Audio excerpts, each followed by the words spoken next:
And joining us now, he is the head coach of the Georgia Bulldogs. Of course, has been with the staff prior to that as an associate and assistant coach. I speak of Tony Baldwin joining us here on In the Circle. How does that feel now where you're being called now your title, the head coach now? Everybody, that's your new title. What's that been like for you?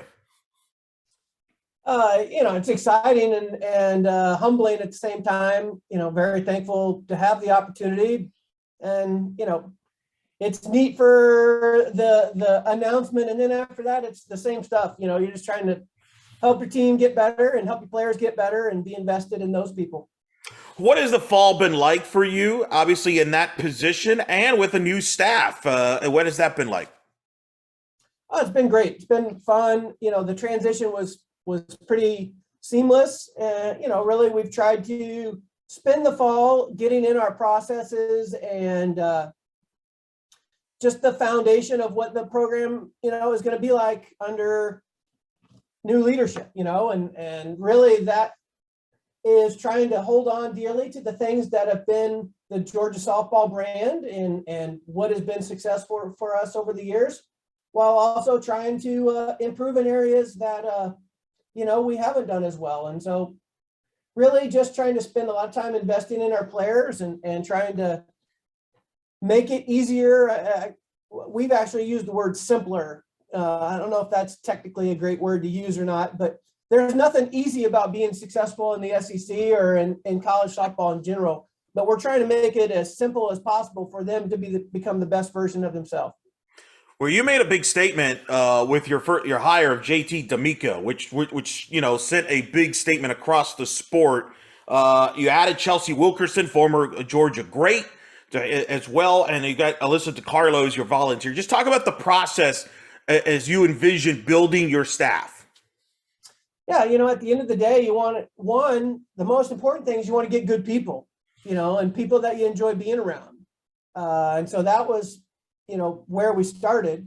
And then from there, you want to get people that kind of can complement some of your areas that, I'm not as strong in. I'm smart enough to know that, I don't know everything and I'm not great at everything.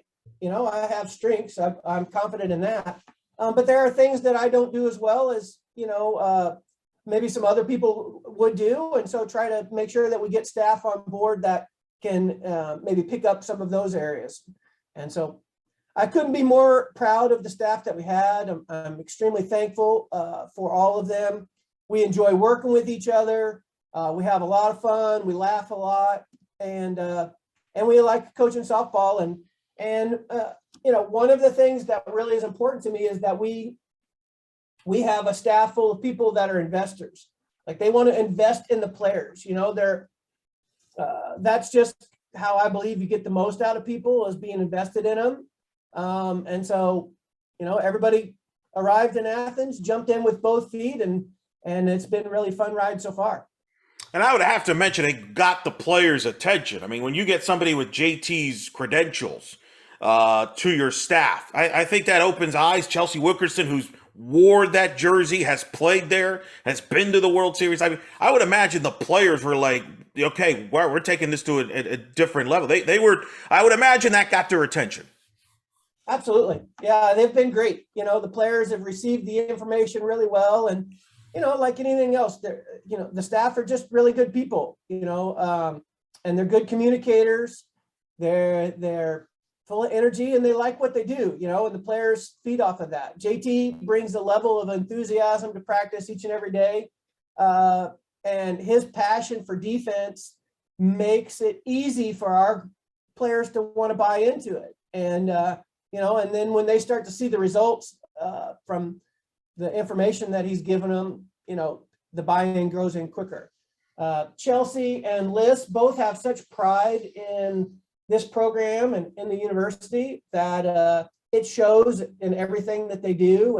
And so that makes it really easy for our players to buy into the, kind of what they're saying and what they're bringing to the table. And the fact that they're both pretty good players doesn't hurt either. No, it doesn't at all. You return a lot of players, especially on offense.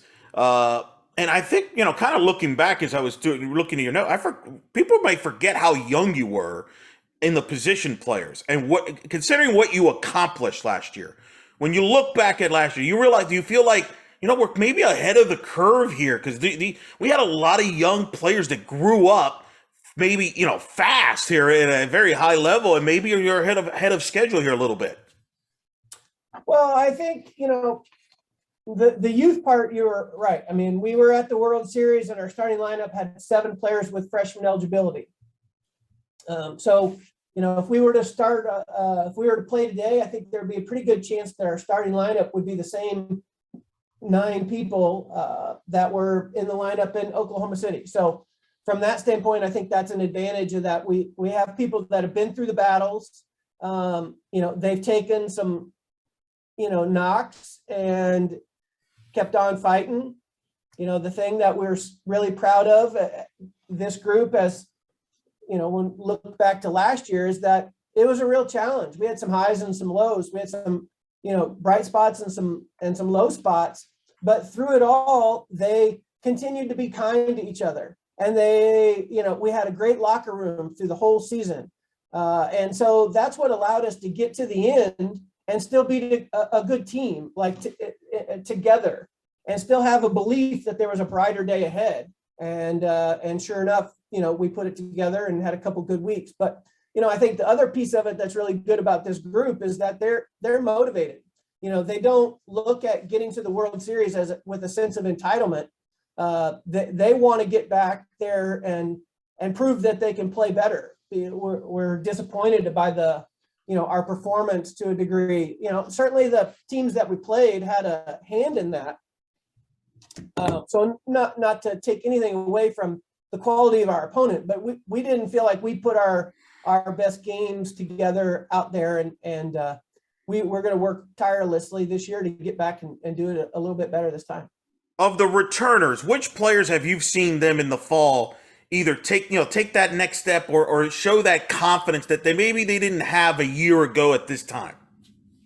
I think it'd be easier to talk about who hasn't taken a step forward. I'm super proud of the work that they've put in. They've grown tremendously. Brittney Rogers is throwing the ball as well as, I've ever seen her. That doesn't mean that she's going to be perfect, and she's going to have her hiccups along the way, just like every player does, but really proud of what she's done and excited about the path that she's on. Sydney Chambly, everybody got to see her and what she's all about in the postseason last year, and she's just been lights out. Sarah Mosley has had a really good bounce back. Last year was, her freshman year, her true freshman year, the one that got cut short by COVID. She was outstanding. I think she was leading our team in RBIs, hitting like 390 or something when the things got shut down. And then last year, was a little bit of a challenge for her, and she's really bounced back. She's swinging the bat outstanding. I'm obviously biased, but Ellie Armistead she's one of the top shortstops in the country defensively. She can do some things that a lot of kids can't. And so it's been a lot of fun to watch her do that. I mean, she's coming off, I think, Defensive Player of the Year last year down in the Florida Collegiate League. And, she can make some plays. Sydney Kuma, I think she's an All-American candidate. Sydney Chambly is an All-American candidate. Jada Kearney is somebody that's got as much talent as anybody out there. And as it continues to show up consistently, I think that the ceiling is really, really high for her. And then Jaden Fields has really come into her own and just been somebody that, she's been a highly talented player that when she's in her competitive mode, has produced against all the best teams. And what I really proud of her is just her consistency of showing up with that competitive mindset. So yeah, really excited about our offense and the defense, and I'm proud of where the pitching is going. Who's the vocal leader of the team? And has it been established or is that evolving? I am. At the end of the day, we have a lot of players that have strengths, and we've tried to give them the freedom to be vocal and strong and confident in the areas that they're good at. They're 18, 19, 20-year-old women still trying to figure things out, and putting the leader headband on can be a little bit burdensome when you feel like you're trying to figure things out yourself. So we have, Lacey Fincher is somebody that's been around, and so she has a voice. Savannah Sykes has a voice. Really proud of what CJ Landrum has brought to the table. She's got a voice. Sydney Chambly's got a voice. She's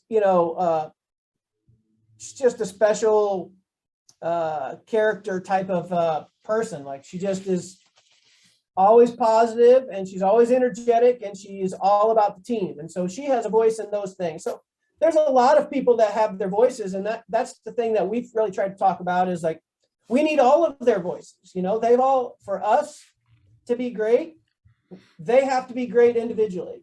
But they can't be great individually without the collective. So it's, everybody's got to let their stars shine bright. And we've tried to give them the power to do that. Pitching, obviously, you're going to get asked a lot about this. Obviously, Mary Wilson left a great legacy at Georgia. They're getting you to the Women's College World Series. She's obviously graduated. But you do have some arms returning. You mentioned Brittney Rogers, and you got some talented freshmen coming in. Talk about what you've seen from your pitching staff so far.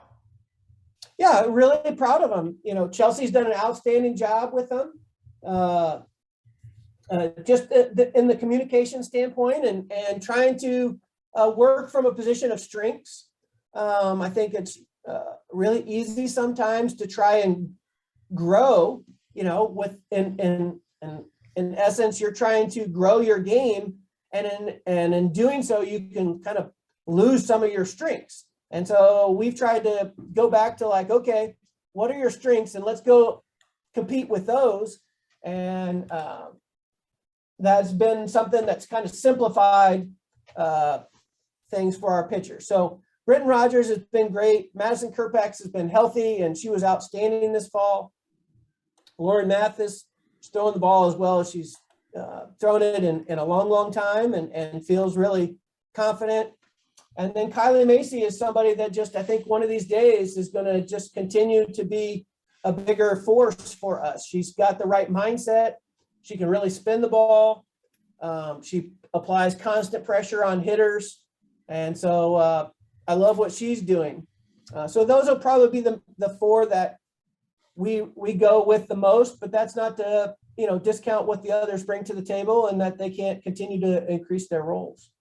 With Brittney Rogers, for those that may not be aware, this was highlighted during the World Series, but her mother is Courtney Blades, one of the greats in the history of the sport, who played for Lou Harris-Champer, ironically enough, at Southern Miss and at Nicholls State. What is that like, having her on the team and having her mom be one of the legends of the sport? I would imagine that's helped her learning process. Yeah, I'm really proud of Britt growing and growing more comfortable in her own skin, and just trying to be the best Brittney Rogers that she can be. The interference that you can create. So we talk about performance is potential minus interference. And so we spend a lot of our time trying to reduce the interference. And the interference can be expectations and comparison and some of those things. And I think she's really learned to manage those things really well. And then, the other thing I'll just say is, I'm super proud of Courtney as well. I mean, she's obviously was a tremendous pitcher. She's a wonderful coach. She does a great job working with pitchers and coaching her teams. But the other thing that I think gets overlooked sometimes, and people don't get the credit that they deserve, is she's a great mom. She shows up here and she just supports her daughter, and she supports our team. And, I'm just really proud of that they're part of our program. Of course, obviously, Georgia's coming off a football national championship, first time in over 40 years. I would have to imagine that's given some extra energy into those student athletes, because those student athletes can rub off each other on campus, correct? Absolutely. Yeah. I mean, I think, it's a good time to be a dog. That's for sure. What was that like? I mean, I'm curious, what was it like for you to watch that unfold, them winning a national title? Kirby Smart, he was a long time assistant and he got his, came to Georgia. He's an alum, came to his opportunity. What was that like for you to watch that, observe from him as somebody you've probably interacted with him many a times and picked his brain?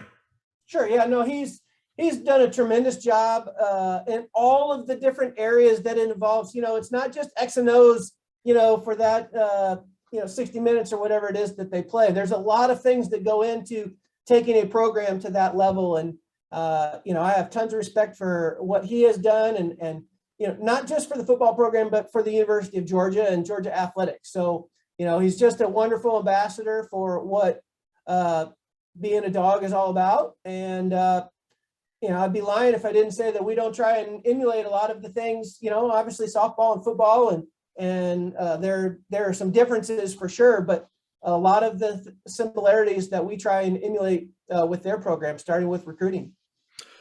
As you've taken over, obviously, what's one of the things that you addressed, that you felt needed to be addressed? You mentioned earlier that there's some things, to improve on. What were some of the things you wanted to prioritize when you took over for this team that you think will benefit long-term? I think when you try and phrase it like that, then it makes it sound like we weren't doing something. But, I think it's just matching up with our personalities more than anything else. Lou Harris-Champer was the greatest teacher I've ever been around. And I've never met a more competitive person than her. And, I can't try and emulate her through our program. And so as it has unfolded this fall is, we've tried to create a culture that matches up with our personalities. And we still talk about a lot of the things that we've done here, that Lou emphasized. We still want to be good at a lot of those things, but more so just matching up with our personality. So we spend a lot of time, as a staff trying to, again, when you go back to that interference piece, how can we make it simpler for them to be great?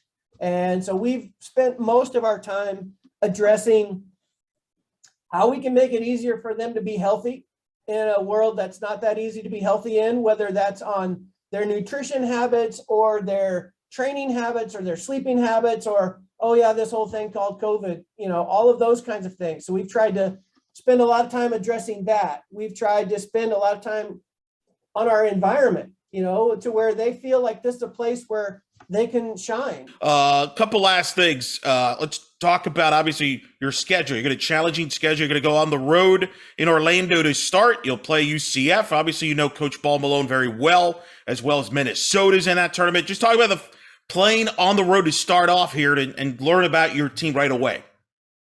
Yeah, I think, that's an exciting way to start off the year. I think it gives a greater sense of urgency to your practices when you know that you got a great team right out of the chute. I think it's exciting for the players to get on the bus and head to the airport and fly down there. It makes it feel like the season's really kicking off. And so we're certainly looking forward to it. It's a great weekend, a great competition, and we'll certainly know a lot more about what our strengths are and what areas we need to improve on, when we come back home after being in Orlando. As you get into the season, what are going to be some of the keys internally for your team to accomplish your goals internally? What are going to be some of the keys you look for that are going to be key factors in your team accomplishing your goals and having the success this year that you're expecting? I think just resilience. At the end of the day, that there's going to be some positives and there's going to be some bumps in the road, and our ability to stay neutral in our thoughts is really the key, and so we want to be somebody that can manage the challenges that the season presents, the failures. But you also have to be able to manage the successes as well, and I think that's really the key, is staying neutral and how we think and just trying to make progress each and every day, become the best version of ourselves. The outcomes will take care of themselves. I care more about our performance than the outcome. If we go about things the right way, the outcomes will take care of themselves. Well, we look forward to seeing your team on the field, and certainly look forward to seeing you guys start the year in Orlando, and then obviously throughout the rest of the non-conference, hosting some marquee tournaments, and as well, of course, SEC play will get going. But Coach, I appreciate you taking the time. I know it's a busy time as you get your team set. Looking forward to seeing you. I'm excited for you taking over the program, and look forward to seeing your team play. And thanks for joining us for coming on the show once again. Thanks, Eric. Appreciate you having us. Appreciate what you do for softball, and we'll look forward to seeing you in a few weeks in Orlando.